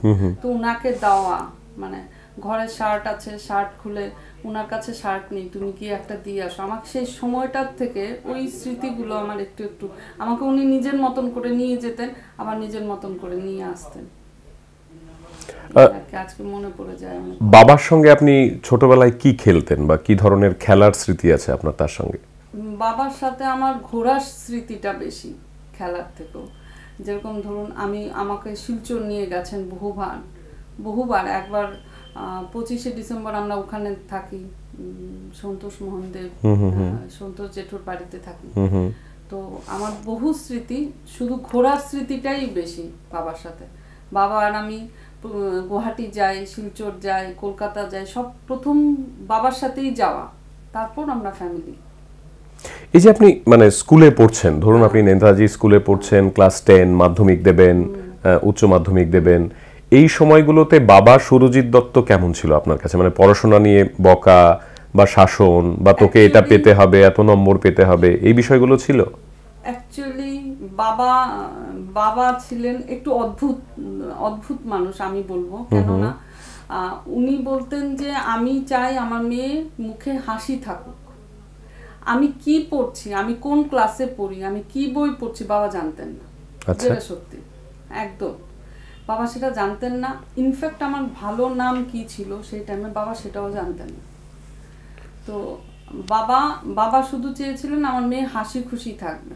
বাবার সাথে আমার অন্য কথা, আজকে কি কাজ করেছো, কোথায় গেছো, কি কাকে কি দিতে হবে, আমাকে ছোটবেলার থেকে সেটাই শিখিয়ে এসছে বাবা। আমার স্কুল সম্বন্ধে বাবা কখনো কিচ্ছু জিজ্ঞেস করেনি, কোনো শাসন ছিল না পড়াশোনা নিয়ে, কিছু না, কোনোদিন না। এখনো আমার ছেলে মেয়েদের পড়ানোর জন্য আরে হইব বাবা এটাই শুধু বলে গেছে, শুধু একটু হাসি থাকবে তোমাদের মুখে। আমাকে আর মাকে ঘরে কখনো কোনো কিছু নিয়ে আপসেট হওয়া এটা বাবার পছন্দ ছিল না। এটাই হচ্ছে বাবার বিশেষত্ব বা এক্সেপশনাল জিনিস। যেরকম মা বাবারা কি বলে এত পার্সেন্ট লাগবে, সেটা আমাদের ঘরে ছিল না। অ্যাকচুয়ালি এরকম কিছু ছিল না আমাদের ঘরে। তুমি হাসি খুশি থাকবে ব্যাস। হ্যাঁ, travelling is a part of education, এইটা বাবা সবসময় বলতো এবং আমাকে খুব ঘুরিয়েছে, খুব সমস্ত জায়গায় গিয়ে নানা রকম জিনিস। আমি বলবো আপনাকে একটা ঘটনা, আমি তখন কলেজে উঠেছি। কোন কলেজ? বঙ্গবাসী কলেজ, কলকাতা। কলেজে গেছি, বাবা, আমি, রতন কাকা হচ্ছে রতন চক্রবর্তীর কথা বলছি, বাবার বন্ধু। তো আমাকে ভর্তি করতে বাবা রতন কাকা নিয়ে গেছে কলকাতায়। তো বাবা রতন কাকা নিয়ে গেছে, আমরা অ্যাসোসিয়েট হোটেলে উঠেছিলাম। আমার এখনো মনে হয় শিয়ালদা অ্যাসোসিয়েট হোটেলে উঠেছিলাম। আমাকে বাবা রেখে গেছিল, আচ্ছা ভর্তির ঘটনাটা বলি। আমাকে নিয়ে গেছে বাবা রতন কাকা। ওখানে বাবা বলেছে যে আমি তোমাকে তুমি এখন অনেক যথেষ্টই বড় হয়েছো, আমি তোমাকে এখন জীবনের বেশ কয়েকটা জিনিস তোমাকে শেখাবো। একটা অদ্ভুত লেসন আমার লাইফে, আমি এখন আমার মেয়ের বাচ্চা ছেলেকে ওদেরকে বোঝানোর চেষ্টা করি। একটা অদ্ভুত লেসন বাবা আমাকে দিয়েছে। একটা রুম বাবা ভাড়া করেছিল, বাবা নিতে পারতো দুটো রুম, বাবা একটা রুম ভাড়া করেছে। পাশের রুমটাতে রতন কাকা ছিলেন। একটা খাট, সিঙ্গেল খাট, বাবা উপরে শোবে, আমি নিচে শোবো। একদিন বাবা নিচে শোবে, একদিন আমি উপরে শোবো। অদ্ভুত। একদিন আমাকে বাবা নিয়ে হাঁটিয়ে শিয়ালদার একটা দোকানে নিয়ে গেছে হোটেলে খাওয়ার জন্য। আমি কখনো কোনোদিন ভুলিনি এই কথা, এটা আমার জীবনের একটা শিক্ষা। নিয়ে গেছে একটা হোটেলে, 7 রুপিস মাছ ভাত। ওখানে সমস্ত অটো চালিয়ে এসে লোকরা দাঁড়াচ্ছে, বসেছে, মাছ ভাত খাও। খেলাম। আমি তখনও বুঝিনি কি শেখাচ্ছে, কি বলছে, বুঝবে। এরপর একটা খুব বড় হোটেল, 5 স্টার হোটেল কলকাতা নিয়ে গেছে। ওখানে নিয়ে আমাকে একদিন খাইয়েছে। শিয়ালদায় আমাকে ট্রেন চড়া শিখিয়েছে, বাস চড়া শিখিয়েছে। কারণ আমি কখনো বাড়ির থেকে একা বেরিয়ে গেলেও শিখিনি। আমি তখনও বুঝিনি কি শেখাচ্ছে। তারপর আমি বুঝতে পেরেছি জীবনের সবচেয়ে বড় শিক্ষা আমাকে শিখিয়ে দিয়ে গেছে ট্রাভেলিং, না মানুষের সঙ্গে মেশা। জীবনের সবচেয়ে বড় শিক্ষা শিখিয়ে দিয়ে গেছে যে তুমি যে কোনো কিছুই তুমি পারবে। পরিস্থিতি, তুমি 7 রুপিস, তুমি 1 রুপিস দিয়েও ভাত খেতে শেখো, মাটিতে বসে ভাত খেতে শেখো, 5 স্টার হোটেলে কাঁটা চামচ দিয়ে ভাত খেতে শেখো।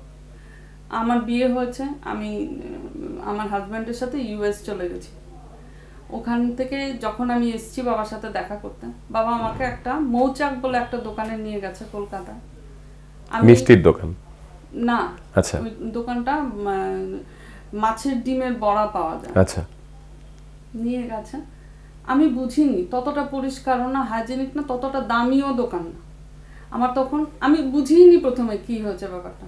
আমাকে বসিয়েছে, আমার হঠাৎ মনে পড়েছে, আরে বাবা আমাকে এটা বোঝাবার চেষ্টা করছে, তুমি ইউএসএ তে গেছো, চাকচিক্য দেখে হারিয়ে যেও না, তোমাকে মাটির সাথে তোমাকে অ্যাডজাস্ট করে থাকতে হবে। ওই জন্য মাছের ডিমের বড়া খাওয়ানোর জন্য আমাকে ওই দোকানটায় নিয়ে গেছে। আমি এখন আমার বাচ্চাদেরকে বলি যে কখনো কোনো কিছুতে হারায়নি লোকটা, আমাকেও হারাতে দেয়নি, তোমরাও হারিও না। কজন শেখাতে পারে বলুন?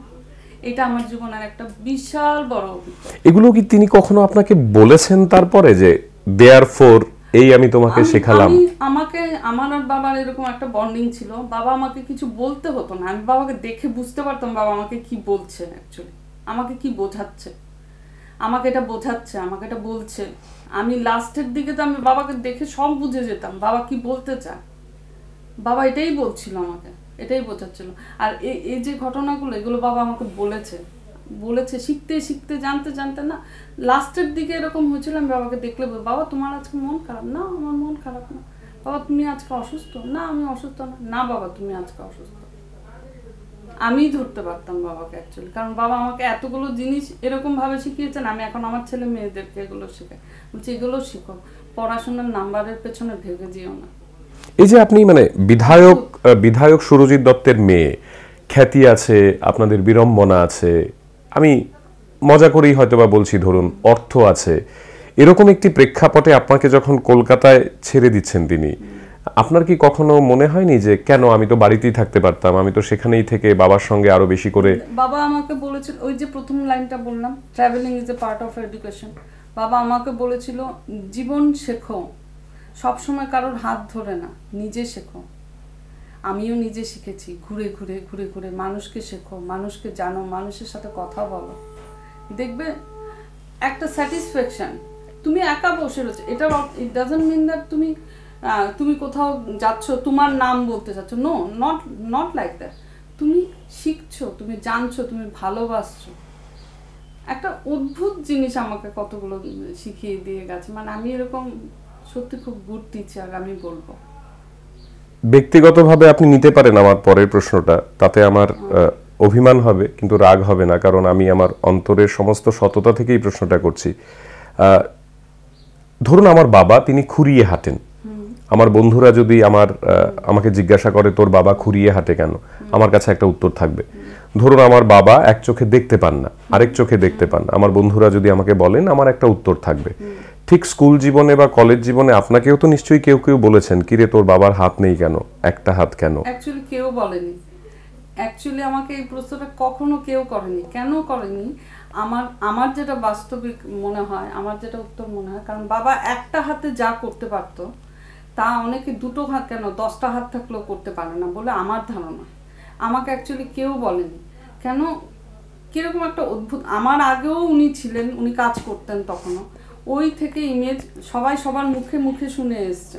আমি তো উনার অনেক পরে এসছি, উনি আগেও কাজ করে গেছেন, মুখে মুখে আমি শুনে এসছি। উনি এক হাতে যে কাজটা করছে, 2 হাত দিয়েও কেউ পারে না। উনি অসুস্থ অবস্থায় যে কাজটা করেছেন মানুষের জন্য, সেটা আপনারা ভালো জানেন। ঠিক, সেটা সুস্থ অবস্থায় অনেকে করতে পারে না। তো এই প্রশ্নটা আসেনি আমি কখনো।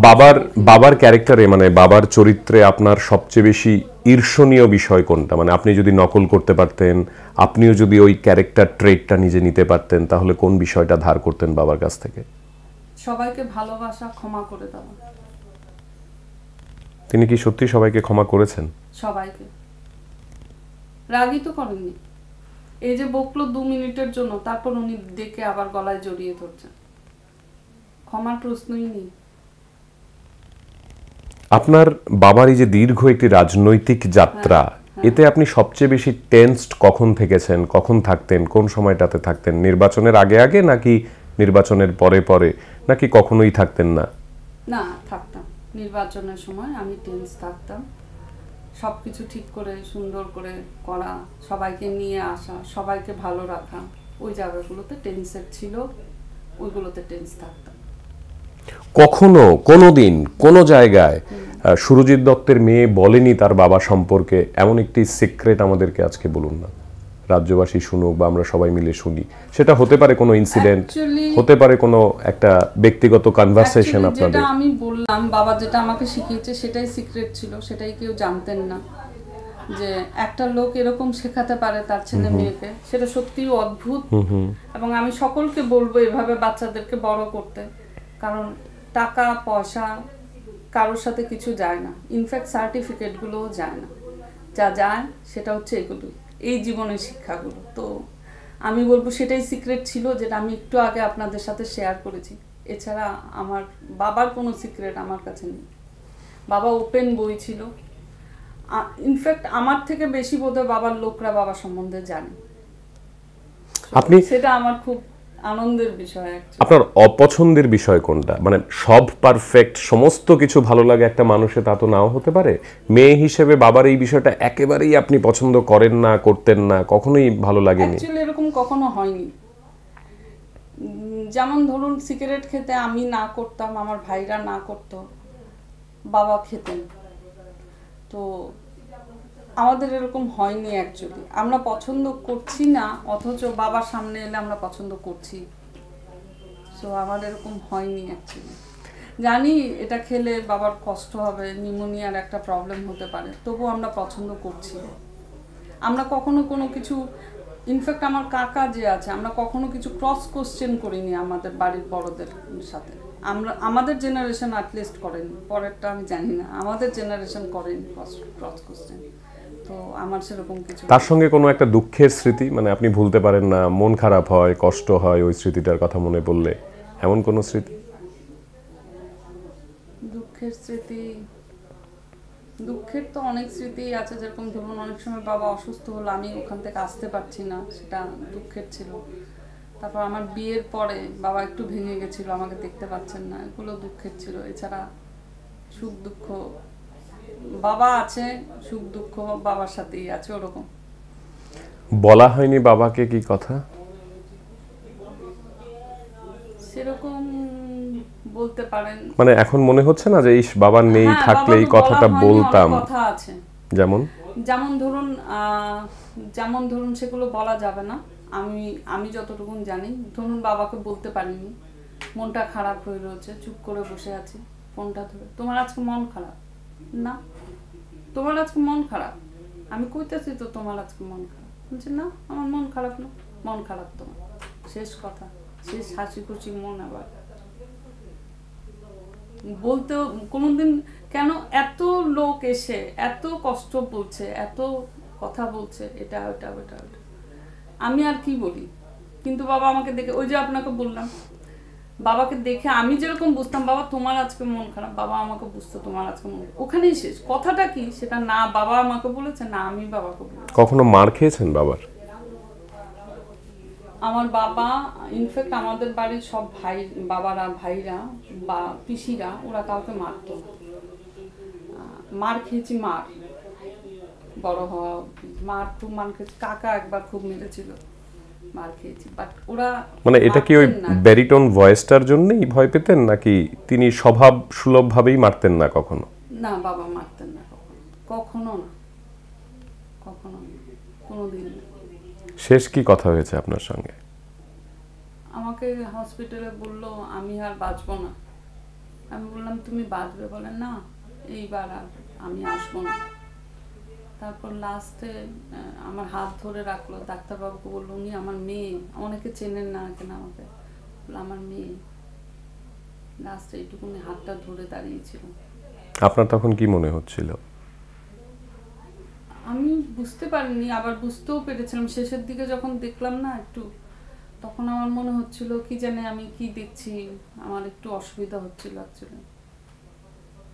বাট তারপরেও মন মানতে চাইছিল না যে না, আছেন উনি আছেন, উনি আসবে, ভালো হবে। কিন্তু আমি বুঝতে পারছি না, বাবা বলছে এরকম ভাবে, বাবা তো কখনো এরকম বলেন। ওই আর কি। এই যে বাবাকে আপনি কফিনবন্দি দেখলেন, তার নিথর দেহ কাছ থেকে দেখলেন, সেটা খুব দুঃখের আমার কাছে। হ্যাঁ, তারপর তিনি এলেন, বাড়িতেই এলেন, কিন্তু প্রাণহীন এলেন। এত এত মানুষের ভিড় ছিল, আপনি শেষবার তার সামনে গেছেন, নিজের মতো করে তাকে শেষবারের মতো দেখেছেন, ছুঁয়েছেন, কি বলেছেন আসলে মনে মনে বাবাকে? বাবাকে আমি বলছিলাম তুমি ওঠো, অনেক লোক এসছে, দেখা করতে এসছে তোমার সাথে, তুমি ওঠো, এইটুকুনি বলেছি লাস্টে। কারণ কখনো বাবা এরকম হয়নি যে বাবা ঘুমিয়ে রয়েছে, লোক এসছে। আমি অনেক চেষ্টা করেছিলাম ওঠাবার জন্য, বাট আমি পারিনি আনফরচুনেটলি। আমি শুধু এতটুকুই বলেছি তুমি ওঠো, অনেক লোক এসছে, দেখা করো ওদের সাথে, ওইটুকুনি বলেছি। আর একদম যখন শেষ, বটতলা মহাশ্মশান, তিনি আগুনের লেলিহান শিখায় পঞ্চভূতে বিলীন হচ্ছেন, তখন কোনো স্টেজ ছিল না কিছু ভাবার, বলার কিছু না, শুধু বললাম তুমি থাকবে, তুমি রবে নীরবে, যা সবাই বলছে তাই, একটাই কথা ছিল, তুমি থাকবে, তুমি আরো অনেক দিন থাকবে, সবার মাঝে, সবার মনের মধ্যে তুমি থাকবে, ওইটুকু। এখন কি কথা বলেন? এই যে ফাঁকা ঘর, বাবা নেই, নিজের মতো সব করে বলি, আজকে কি হবে, কি খাবো আমরা, কি করব, যেরকম বাবার সাথে সবসময় হতো, কি বাজার আসছে, কি হবে, সেটা আমি যতদিন বাঁচবো ততদিন বলে যাব। আজকে এটা হচ্ছে বাবা, আজকে এটা হচ্ছে, যা হচ্ছে তাই, সব কথা আমি রোজ বলে যাব। যেরকমভাবে বলতাম, প্রত্যেকদিন যেরকমভাবে ফোন হতো, আমাদের ভিডিও কলিং হতো, আমার ছেলে মেয়েরা কথা বলতো, এভাবে আমি রোজ কথা বলে যাবো বাবার সাথে। তিনি নাতি নাতনিদের সঙ্গেও কি সমান সহজ ছিলেন? নাতি নাতনি বলতে তো এখন আমার থেকে বেশি ছিলেন, ওই যে বলে না সুদ থেকে আসল বেশি, ওরকম হয়ে গেছিল। আমার ছেলেই সবকিছু ছিল না, আমার ছেলেরও তাই ছিল, মেয়েও তাই ছিল, নাতি নাতনি সব জায়গা জুড়ে নিয়েছিল। আমি আপনার মায়ের সঙ্গে কথা বলছিলাম, তিনিও তার আবেগ আমাদের সঙ্গে ভাগ করেছেন, ঠিক যেমন আপনি করছেন। একটা ছোট্ট কল্পনা চিত্র আপনাকে দিই, এটাকে দোহাই আপনার সত্যি ভাবুন এবং ভাবুন যে এটা ঠিক, আর এটা দিয়েই আপনার সঙ্গে কথা বলা শেষ করব। আমি আপনার মনকে বেশি ভারাক্রান্ত করতে চাই না। ধরুন আজকে সন্ধেবেলায় রাত 8টায় আপনার মাকেও একই সময় দিয়েছি আমি, এই ঘরে সুরজিৎ দত্ত আসবেন। তিনি 8টার সময় এই বাড়িতে কেউ আর থাকবে না, শুধু আপনি আর আপনার মা থাকবেন এই ঘরটাতেই। 2 মিনিট সময় পাবেন আপনারা। তিনি তারপর আবার চলে যাবেন, কোথায় যাবেন আমরা জানি না, কিন্তু তার সঙ্গে আর কোনোদিন আপনার দেখা হবে না। জীবনের শেষ একটি সুযোগ, 2 মিনিট আপনি আপনার বাবাকে কাছ থেকে আবার দেখতে পাবেন। আপনি সুরজিৎ দত্তকে কি বলবেন, কি বলতে চাইবেন? ওই 2 মিনিটে কি বলবেন? আমি 2 মিনিটে সবচেয়ে প্রথম যেটা বলবো সেটা এটা, তুমি সবার মনে যাতে থাকো, আমি যতক্ষণ আমার শ্বাস আছে প্রশ্বাস আছে, আমি যাতে সেটা দেখতে পারি তুমি সবার মনের মধ্যে আছো। আমি যাতে কখনো এটা না দেখি যে তোমাকে কেউ ভুলে গেছে, 1।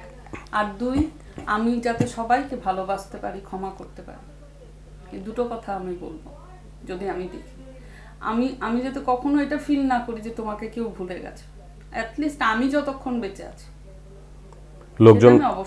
লোকজন বলতে শুরু করেছেন আপনি মানে উপনির্বাচনে দাঁড়াতে পারেন, বাবার জায়গাটি নিতে পারেন এবং মানুষের মন জয় করার একটি অভিযাত্রায় সামিল হতে পারেন। আবেগ, এখন কারোর আবেগের ওপর আমার কোনো ইয়ে নেই, রেস্ট্রিকশন নেই যে ওরা ভাবছে এটা কেন ভাবছে আমি গিয়ে বলবো। No, I have nothing to say. But আমি যেটা মনে করি সেরকম কোনো ব্যাপার নেই, কারণ আমি এখানে থাকি না অ্যাকচুয়ালি। এটা ওরা বাবাকে ভালোবাসে বলে এরকম বলছে। দায়বদ্ধতার জায়গা থেকে আপনার মনে হয় না বাবার জায়গাটা ধরে রাখা দরকার? অ্যাকচুয়ালি আমি আপনাকে এই জায়গাটা একটু ভেঙে বলি। এই জায়গাটা হচ্ছে বাবা একটা অদ্ভুত লোক। আমি প্রথমেই শুরুতেই এই কথাটা বলেছিলাম, উনি সবাইকে ভালোবেসে সবাইকে নিয়ে চলেছে। এখানে আমি শুধু ওনার একার মেয়ে নই, এখানে ওনার অনেক মেয়ে আছে, হাজার হাজার মেয়ে আছে, হাজার হাজার ছেলে আছে। এখন প্রত্যেকটা লোক যাকে একসেপ্ট করবে উনিই আসবেন আগে। এখানে আমি শুধু একমাত্র মেয়ে হিসাবে এটা হতেই পারে না, এটা উনার ক্ষেত্রে হতেই পারে না। উনি এরকম শেখাননি উনার কোনো ছেলে মেয়েকে, ইনফ্যাক্ট আমাকেও। একটা অদ্ভুত কথা আমি আপনার এক্ষুনি মনে পড়লো, এই কথাটা বলতে গিয়ে শেয়ার করি। আমি একবার, তখন বাবা মিনিস্টার ছিলেন, আমি একবার আমার প্রোগ্রেস রিপোর্টে সই করব। তখন অনেক লোক, ভিড় প্রচণ্ড, সবাই লাইন দিয়েই ঢুকছে। তো বাবার একজন সিকিউরিটি কাকু আমাকে বললো তোমাকে আমি এদিক দিয়ে ঢুকিয়ে দিচ্ছি বলে আমাকে দরজা দিয়ে ঢুকাবার চেষ্টা করলো। বাবা আমার চেহারাটা দেখলো কি, আমি বলেছি সাইন, হাত দিয়ে দেখালাম সাইন লাগবে, ওদিক দিয়ে আসো। ওদিকটা ছিল লাইন, আমি লাইন ধরেই এসছি, সাইন নিয়েছি, বেরিয়ে গেছি। বাহ। হ্যাঁ, বাবা আমাকে ওইটা দেখিয়েছিল, লাইন ধরে এসছি, আমি লাইন ধরে এসে সাইন নিয়েছি, বেরিয়ে গেছি। আমি এখন আমার ছেলে মেয়েগুলোকে এগুলো শেখাই, চলো ওখানে খাবে, মা এখানে খাবো না, এখানে খাবে, এখানে খাও, দাদু আমাকে শিখিয়ে গেছে এগুলো, এখানে খাও। এটার থেকে কি পাবো, কি পেয়েছি সেটা তো পরের ব্যাপার, ঠিক, বাট এটা আমাদের শিখিয়ে গেছে আমাকে, আমি তোমাকে শিখিয়ে যাবো। এরপর তোমাদের ডিসিশন, তোমরা তোমাদের ছেলে মেয়েকে শেখাবে কিনা সেটা তোমরা জানো। এদিকে তাকিয়ে বললে আপনার বাবা শুনতে পাবে আপনার শেষ কথা কিছু। বাবাকে বলুন কি বলতে চান। বাবাকে এটাই বলবো, বাবা তুমি সবার মনে থাকো, আর আমাকে তোমার মতনই সবার সাথে সবাইকে যাতে আমি ভালোবাসতে পারি, সেটাই আমাকেও তুমি সেই শক্তিটা দিও। অনেক ধন্যবাদ, অনেক ধন্যবাদ, আপনি সময় দিয়েছেন। আপনারা শুনলেন এবং আপনারা এটাই শুনলেন আসলে যে প্রয়াণের পর সব মানুষ আসলে চলে যান না, তারা থাকেন, তাদের মতো করে বিরাজমান থাকেন। আজ এই পর্যন্তই। সুরজিৎ দত্ত কিভাবে বেঁচে থাকবেন আপনাদের মধ্যে বা তাকে আপনারা কিভাবে বাঁচিয়ে রাখবেন সেই কাহিনী বা গল্প রেখা তো আপনারাই ঠিক করবেন। নমস্কার।